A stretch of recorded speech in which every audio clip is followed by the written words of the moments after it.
On va parler des élections, municipales du 30 juin prochain. Plusieurs partis politiques sont en lice pour ce scrutin, dont l'Union des forces de changement, le principal parti d'opposition parlementaire au Togo actuellement. Est-ce que ces élections du 30 juin sont un gros challenge pour l'UFC? On va poser la question au docteur Ekwe Folli. Vous êtes conseiller de l'Union des forces de changement. Bonsoir, docteur Folli. Bonsoir, cher Samuel. Merci d'accepter notre invitation. Alors, dans quel état d'esprit le parti de Gilles-Christ Olympio est en train de préparer le scrutin du 30 juin prochain? L'Union des forces de changement est à pied d'œuvre, comme tous les autres partis du pays en ce moment. Dans quel état d'esprit? C'est une compétition électorale. Oui. Je dois vous dire que depuis 2017, c'est-à-dire depuis les présidentielles 2015, et notre parti a entrepris un processus de refondation et de reconstruction. Et vous n'êtes pas sans savoir qu'il y a une grande amputation d'une grande partie de notre base militante durant les problèmes qu'il y a eu en 2010. Donc, l'UFC est un parti qui est résolument engagé pour participer à toutes les compétitions électorales que le Togo va connaître. C'est une décision qui a été prise depuis et qui a été renouvelée le 29 août 2017. Et donc, nous participerons à ce scrutin. Mais il ne s'agit pas, comme vous l'avez dit, d'un si grand challenge du point de vue du nombre. L'UFC s'inscrit dans la durée. Parce que nous sommes en train de nous reconstruire. Vous savez, les élections locales, c'est depuis presque 32 ans, sinon nous sommes à cheval entre 31 et 32, que le Togo n'a plus fait d'élections locales. Et ces premières élections locales vont advenir sur une note un peu désolante, dans ce sens que nous sommes en train de vouloir élire des maires, de vouloir élire des conseillers municipaux, des adjoints aux maires, alors que nous n'avons pas vu les édifices où ce personnel administrateur ou administratif va siéger et va gérer les municipalités. Il paraît qu'il y a déjà un projet dans ce sens. Les fonds sont déjà disponibles, les études techniques ont été déjà faites. C'est l'Allemagne qui accompagne ce projet. Et dans les prochains mois, les élus locaux auront des locaux dans toutes les municipalités. Nous avons suivi ce dossier depuis un certain nombre d'années. Ce n'est pas une question nouvelle. D'ailleurs, pour ne pas être trop indiscret, je dirais que si ce n'est grâce aux huiles, aux lubrifiants de la diplomatie, on aurait entendu parler d'un conflit ouvert entre l'ambassade d'Allemagne et certaines autorités de certaines instances gouvernementales. Parce que l'argent que la coopération allemande, le GIZ, et l'ambassade d'Allemagne ont mis à disposition pour la construction des locaux a été en partie dépensé. À d'autres fins. À l'heure où nous parlons, les édifices et les locaux devaient déjà être là, plantés sur le terrain. Donc, nous allons... Là, vous parlez concrètement de détournement de fonds, là. Je n'emploie pas ces genres de termes parce que qui parle de détournement doit pouvoir identifier le détourneur et les bénéficiaires du détournement. Mais de toute façon, si l'argent a une destination prévue et que cela n'a pas été affecté à cette destination, c'est qu'il a été détourné. Je dirais plutôt une autre allocation des fonds. Il y a une autre allocation des fonds. Ça fait que c'est déjà une note un peu désolante. Et ensuite, nous avons été un peu surpris, comme tous les autres partis. Je rappelle que nous sortons d'une élection législative, qui a demandé beaucoup d'énergie. Et nous sommes à peine sortis des législatives et nous devons aller au local. Or, les élections locales mobilisent plus de personnel. Aux législatives, c'est des personnes qui seront élus dans les circonscriptions. Aujourd'hui, c'est la base qui élit. Et nous avons au total 117 municipalités. Et donc, le coût en termes de ressources humaines est important. Le coût en termes de ressources financières est très important. Et vous avez ce défi pour un délai maxi de 2 mois. Aujourd'hui, quel est l'état d'esprit de l'UFC? L'UFC, et nous allons le dire, nous le dirons toujours, n'est pas en train de faire une course contre des partis politiques. L'UFC emploie ces élections pour sa propre reconstruction. Mais vous ne pouvez pas exclure la course électorale non plus. La course électorale existe. Cela va vous étonner que nous ferons campagne dans des milieux où nous n'avons pas de liste. Bien sûr. C'est les élections locales. Ça répond à quelle... Les stratégies électoralistes que nous avons vues expérimenter dans certains pays, nous allons les mettre sur le terrain ici. Parce que ça dépend de la stratégie de chaque parti. Nous savons que la première expérience de décentralisation ne sera pas maximale. Elle sera à la limite catastrophique. Parce qu'on n'a aucun ancien maire. On n'a que de nouvelles personnes qui se jettent dans la bataille parce qu'il y a des élections. Donc la gestion des municipalités sera catastrophique. Plusieurs vont, durant ces 5 années, apprendre à gérer des municipalités. Notre objectif est loin de vouloir embrasser des centaines de communes. Notre objectif est de prendre le nécessaire possible. Je ne vais pas dire le minimum possible, mais le nécessaire possible, et de gérer les communes suivant un schéma que nous laissons l'opportunité aux populations de découvrir. Ça veut dire clairement vous abordez ces élections municipales sous le sceau de la reconstruction. Voilà. Donc, nous allons, à partir de ces élections, gérer, gouverner totalement des territoires. Est-ce que ça ne veut pas dire que pour vous, de l'Union des forces de changement, c'est un gros challenge, ce scrutin? C'est un gros challenge du point de vue du qualitatif, pas du point de vue du quantitatif. Donc, nous avons une lecture très claire. Oui, même côté quantitatif, nous avons reçu un certain nombre d'informations qui font état de ce que l'UFC a peiné à trouver des candidats. L'UFC n'a pas peiné à trouver des candidats. L'UFC a été surprise par le temps. La réactivité de la base, vous savez, les pièces qui ont été demandées, cela paraît banal. Ce n'est pas le manque de personnes, c'est le manque de personnes ayant les pièces à jour satisfait les documents qui ont été requis par le code électoral. C'est cela. Des gens ont dû faire en dernière minute des certificats de naissance. Des gens ont dû en dernière minute aller requérir leur casier judiciaire. Mais donc, le problème, c'est un problème d'impréparation de l'état civil qui est général. Bon, l'UFC, comme tous les autres partis, on a fait des cooptations. On a exploité ces élections pour répondre des gens qui ont toujours été des ablolévis, mais qui se sont éloignés un peu du parti suite à l'accord que l'UFC a signé avec le RPT UNIR. Donc, nous sommes dans une dynamique de reconstruction et non dans une course pour un nombre important de communes, ne sachant même pas où les gens vont siéger, quelle sera la destination ou disons l'issue de cette expérience de décentralisation, le premier coup.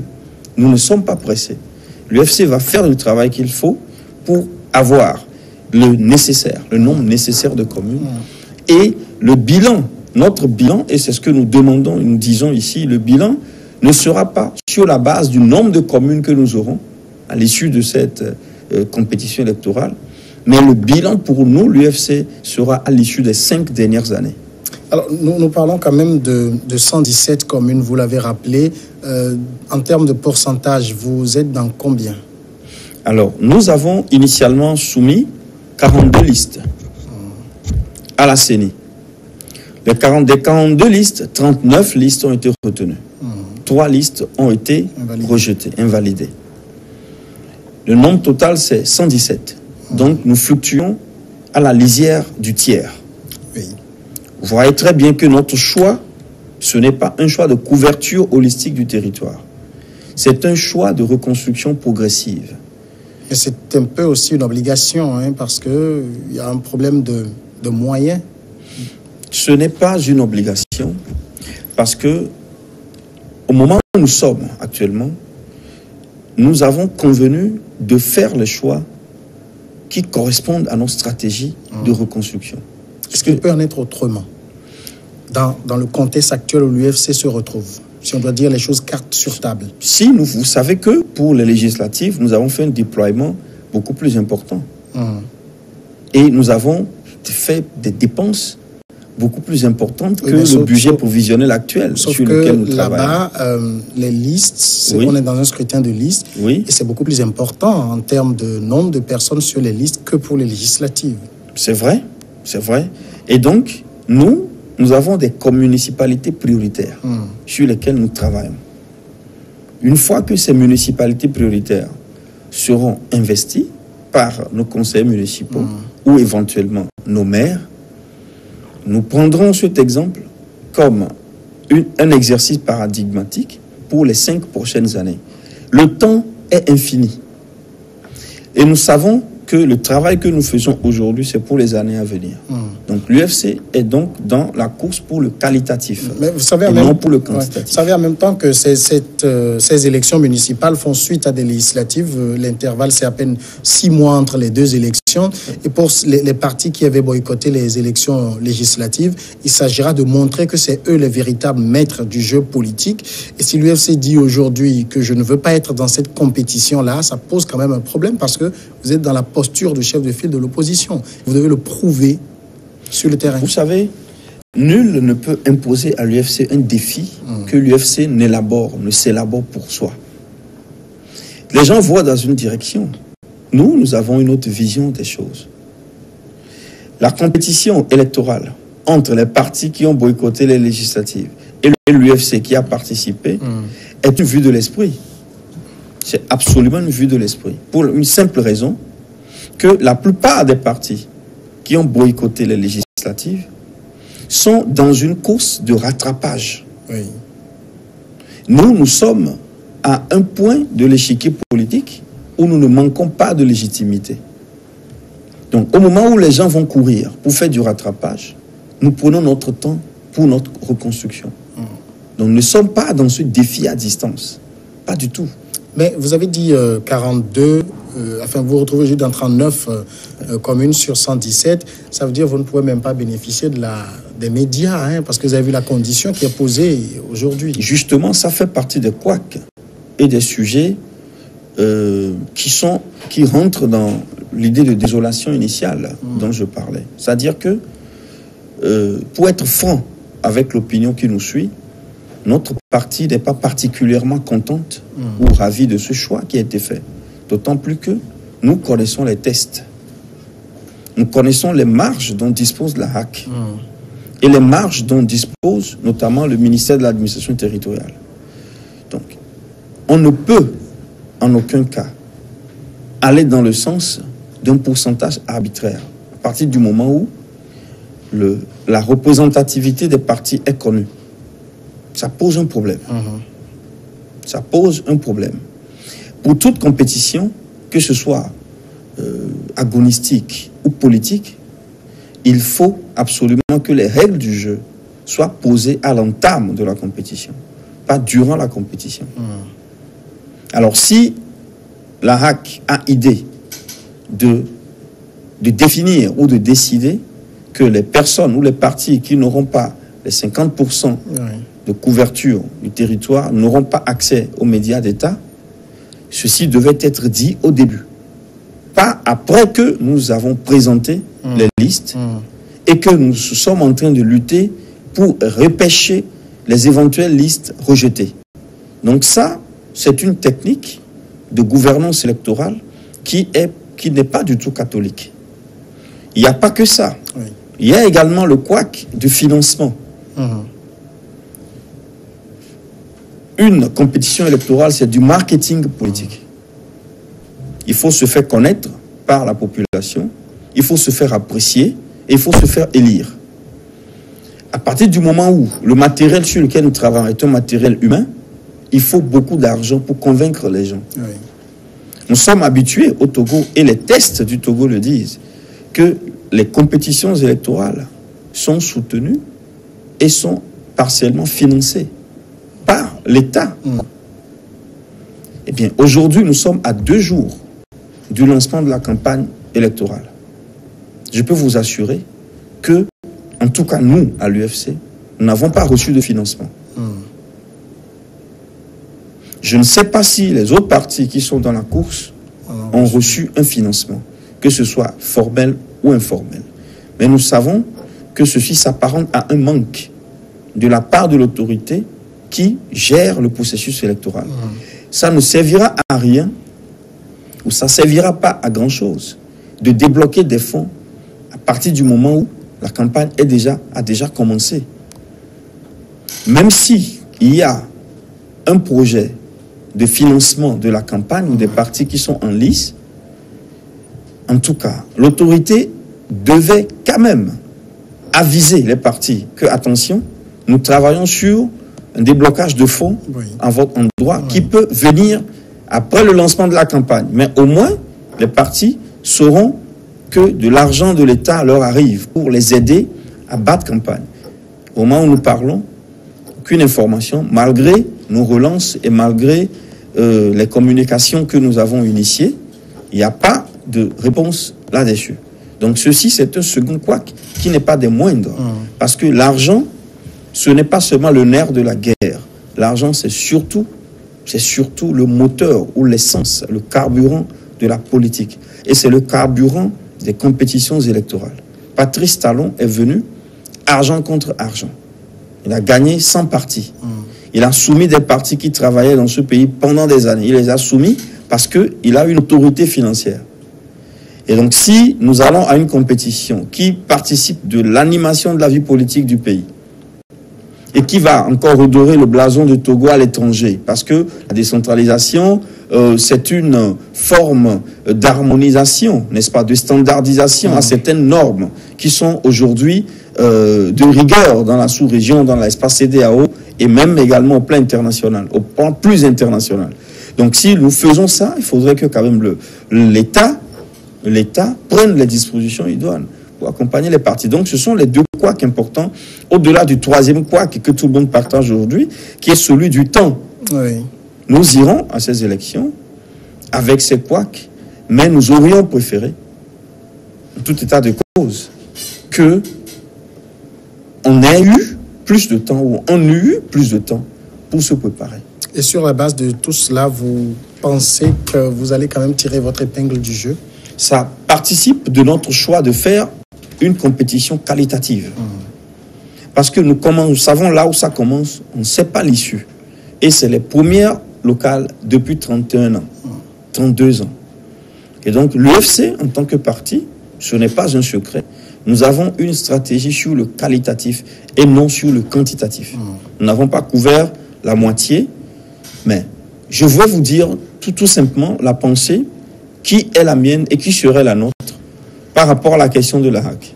À partir du moment où il y a une pluralité de partis qui participent à ce scrutin, et nous tous, nous savons comment est-ce que les élites, en général, sont périphérisées.